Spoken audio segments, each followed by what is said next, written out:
down, because this is a place where it's easiest for you to learn all of that positioning. Got a little broomstick here underneath my back, and so starting from the bottom up, we're going to talk about alignment. This is right underneath the low back, right above my pelvis, and with it in that position, I should have a gentle contact with this stick onto my low back, onto my spine. If I'm up away from it, I'm not contacting, I need to come down, or if I'm crushing down onto it, it needs to be gentler. So for the next level up here, mid back and kind of lower rib cage, we're going to look for rib flare versus rib tuck.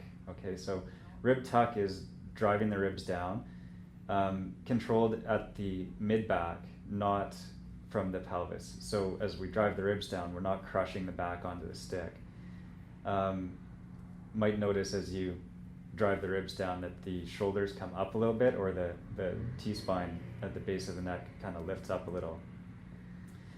And so it's important that we kind of sustain these two things first, the contact with the stick and the rib tuck, and then just gently draw the shoulder blades back towards the ground without going so far that we lift up.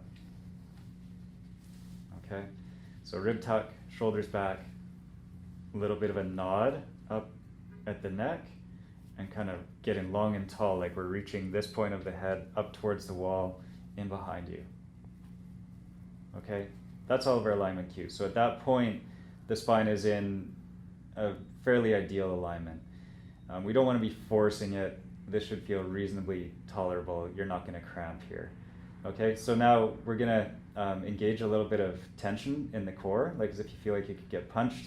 This is called bracing. So you feel like you could take a punch, and you can actually tap yourself, tap and hold like that onto your abs, as well as checking in at the side that you can also be very strong there. And so you're getting kind of strong 360 degrees all around your core. Once you've got that, so we've got our alignment, our bracing, we're going to focus in on the breathing. And so alignment, bracing, and breathing, the real emphasis here is going to be on the breathing, in through the nose,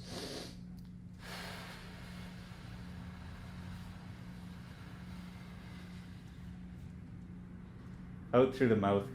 Takes place over a course of about 10 seconds, full exhale. And what we're going to notice is on the inhale, it feels like we're driving additional pressure into the core. There's no relaxation of the abs. You're going to feel like you can't breathe in as much as you would normally, but that's okay. So we're driving additional pressure into the system here. We're strengthening up the diaphragm, and then with that exhale, we're really tensing up the core further and driving out the last little bit of air. So this is our basic alignment breathing and bracing training in this position. And then we're going to look at how we can transfer that into a lot of other positions like sitting, standing, walking, running. And basically when we say we want to have a neutral spine and engage our core, this is what we want to do. And then we want to reflect on what kind of breathing pattern is going to be appropriate to integrate that into given exercises. So you'll see that reflected throughout all the rest of the training that we do.